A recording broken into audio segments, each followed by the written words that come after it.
remote access, and so that we know exactly what's happening with the machine. So essentially, we have computers inbuilt to be able to make sure it's getting maximum efficiency, user interface, all that's important. So like I said, the heat pump is taking up to 75% of the energy from the environment, and then we need a small electric energy to drive the pumps. And even the electric energy can be generated with renewable sources. So again, on a global level, the technology does offer a lot of advantages to reduce any type of CO2 emissions. You might hear a little bit about COPs with heat pumps, which means the coefficient of performance. It's like the miles per gallon figure you might hear about a car.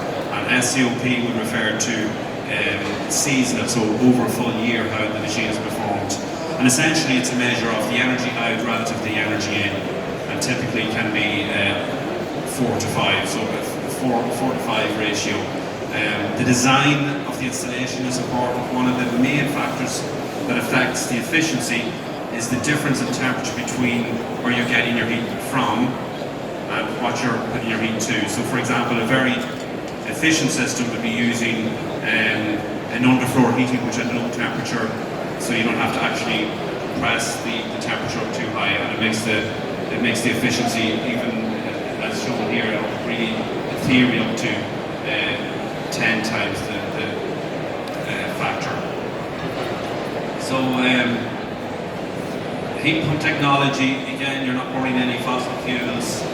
It's future safe, so there's a lot of advantages.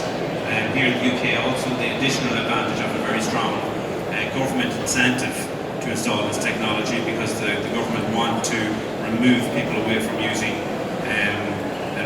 environmental, unfriendly technologies like fossil fuels. So this technology does that, and that's why the government is giving some incentives.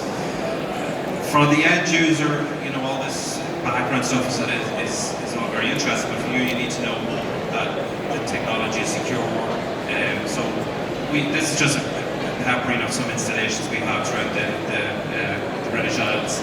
I might let Brian take over now as our installer, and maybe we'll talk